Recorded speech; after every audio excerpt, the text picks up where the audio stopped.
ये भारत में सबसे पावरफुल जॉब है, क्योंकि वह राज्य सरकार उस अधिकारी को कुछ समय के लिए सस्पेंड कर सकती है, लेकिन हमेशा के लिए नौकरी से निकालने का अधिकार उसे नहीं होता है। सबसे डरा हुआ यही कर्मचारी रहता है कि ये डीएम है ना, डीएम, इसका नाम होता है कलेक्टर, ये राजा से कम नहीं है ये। तो आप जब आईएएस बनिएगा, 25-30 साल का अनुभव हो जाएगा, तो पूरा झुंड में रहिएगा, आप लोगों को बिल्डिंग में रखा जाए। आर्टिकल 311 में कहा गया है कि संघ लोक सेवा आयोग के जो भी नौकरी करता है संघ लोक सेवा आयोग के द्वारा, उनकी नौकरी से आप ऐसे नहीं कि एक झटके में उनको नौकरी से निकाल दे, ठीक है।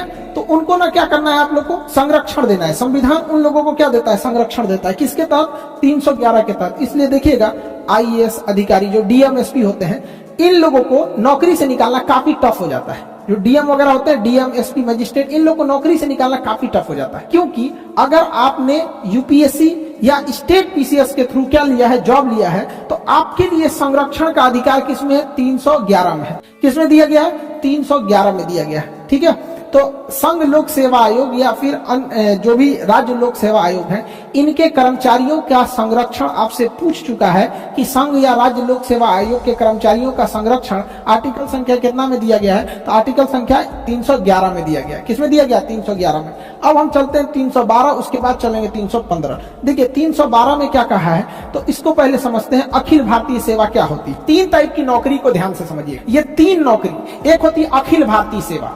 अखिल भारतीय सेवा, अखिल भारतीय सेवा, सेवा का अर्थ होता है नौकरी, सर्विस, अंग्रेजी में कहते हैं सर्विस, ऑल इंडिया सर्विस। इसे क्या कहेंगे? All India service. एक होता है केंद्रीय सेवा, केंद्रीय सेवा, सेंट्रल सर्विस, केंद्रीय सेवा, सेंट्रल गवर्नमेंट का नौकरी, सेंट्रल सर्विस। और एक होता है राज्य सेवा, राज्य सेवा, state service, state service, state service. देखिए इन तीनों में मेन अंतर क्या होता है? इसमें होता है जो अखिल भारतीय सेवा होती है, इसमें आपकी नियुक्ति करती है केंद्र सरकार, आपकी नियुक्ति करती है केंद्र सरकार और भेज देती है राज्य सरकार के पास कि जाइए उस राज्य में ड्यूटी कीजिएगा और उसी राज्य से सैलरी ले लीजिएगा। जैसे आईएएस अधिकारी, आईएएस अधिकारी को सेंट्रल गवर्नमेंट नियुक्त करती है, ट्रेनिंग दे देती है, सेंट्रल गवर्नमेंट ट्रेनिंग दे दी। अब उसका कैडर डिसाइड करेगी कि किस स्टेट में उसे भेजना है। गुजरात में भेजेगी, कहेगी जाओ गुजरात में सर्विस करो, गुजरात में नौकरी करो, वहीं से सैलरी ले लेना। तो ऐसी नौकरी जिसे केंद्र सरकार नियुक्त करती है और केंद्र सरकार ट्रेनिंग देती है, लेकिन वह व्यक्ति आके राज्य सरकार के डिपार्टमेंट में सेवा देता है और राज्य सरकार से सैलरी लेता है,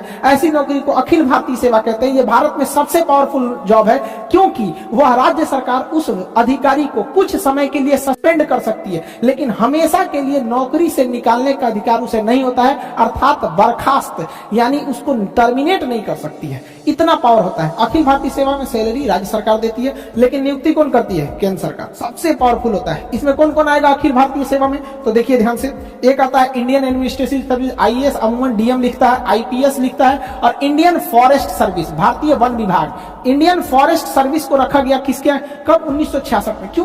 क्योंकि हमें उस समय आभास हो गया कि जंगलों की कटाई इतनी तेजी से चल रही है कि छोटे मोटे कर्मचारियों को वहां के ठेकेदार, विधायक डरा धमका मिला उला के कटवा लेते हैं सब पेड़ वगैरह। तो वहां आभास हुआ कि एक ऐसे अधिकारी की जरूरत है जो राज्य सरकार या लोकल लोगों से उतना न डरे। आईएएस जो होता है ना, ये कार्मिक मंत्रालय इसको कंट्रोल करती है, इसे गृह मंत्रालय कंट्रोल करती है और इसे पर्यावरण एवं वन मंत्रालय कंट्रोल करता है। आईपीएस की ट्रेनिंग किस शहर में? हैदराबाद। आईएएस की ट्रेनिंग किस शहर में? आईएएस की ट्रेनिंग, आईएएस की ट्रेनिंग मसूरी में। और आईएफएस की ट्रेनिंग कहाँ होती है? IFS, Indian forest service, Dehradun. केंद्रीय सेवा में केंद्र सरकार नियुक्त करती है और केंद्र सरकार अपने पास रख लेती है। केंद्र सरकार नियुक्त करती है और केंद्र सरकार अपने पास रख लेती है। ये होता है केंद्रीय सेवा। जैसे रेलवे, रेलवे में नियुक्ति कौन करेगा? केंद्र सरकार। ट्रेनिंग कौन देगा? केंद्र सरकार। भेज कहाँ देगा? रेलवे डिपार्टमेंट में। रेलवे डिपार्टमेंट किसका?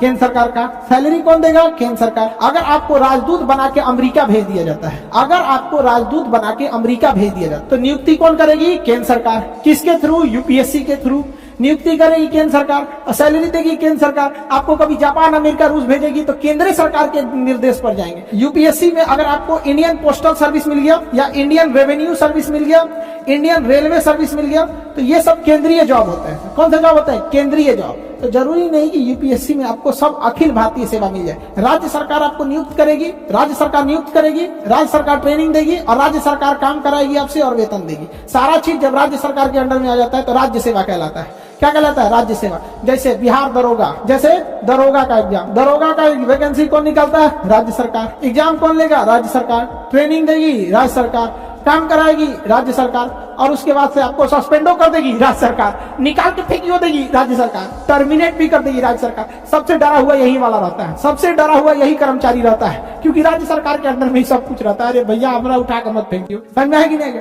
अब जैसे कोई केंद्र सरकार, कोई एसएससी से आया है और Indian service selection board, SSC service selection commission, तो ये होता है ना स्टाफ सिलेक्शन वाला, सर्विस सिलेक्शन नहीं, वो तो दूसरा होता है, एसएसबी हो जाएगा, एसएससी। अब उसमें आपको कोई इनकम टैक्स में इंस्पेक्टर बन के आए तो केंद्रीय नौकरी है, बिहार सरकार उसको सस्पेंड भले कर सकती है लेकिन नौकरी से हटा नहीं सकती है अगर कुछ गड़बड़ करेगा। हालांकि वो केंद्र सरकार का है, बिहार सरकार उसको कुछ टच भी नहीं करेगी, यूपी सरकार। आप रेलवे में टेक्नीशियन, सपोज कीजिए लोको पायलट है, ट्रेन चला रहे हैं, ऐसे स्टेयरिंग नहीं होता जी, A9 हैंडल होता है, ट्रेन चला रहे हैं, तो क्या राज्य सरकार आपको, यूपी सरकार का खराब ट्रेन चला रहे हो, हटो, नहीं हटा पाएगी, कौन हटाएगा? केंद्र सरकार हटाएगी। तो सबसे ज्यादा कर्मचारियों के पास पावर किसके पास रहता है? अखिल भारतीय सेवा के, और सबसे कम राज्य सरकार के पास। जैसे पुलिस हो गया, सरकारी स्कूल के टीचर देखिएगा पोलियो पिलाने के लिए भेज देता है, कभी कभी चुनाव में ड्यूटी लगा देता है, कहीं कहीं तो नहीं लगाया नहीं लोग चुनाव में ड्यूटी। डीएम पूरे जिले के चुनाव का अपना सबसे बड़ा अधिकारी होता है, डिस्ट्रिक्ट मजिस्ट्रेट सबसे बड़ा पावरफुल होता है। लोग कहते हैं कि पढ़ लिख के राजा बनोगे, तो उन बकलोलवन को बोलिएगा कि ये डीएम है ना, डीएम डिस्ट्रिक्ट मजिस्ट्रेट, ये राजा ही है, समझा गया? इसका नाम होता है कलेक्टर, टैक्स कलेक्ट करता है पूरे राज्य से, ये राजा से कम नहीं है, ये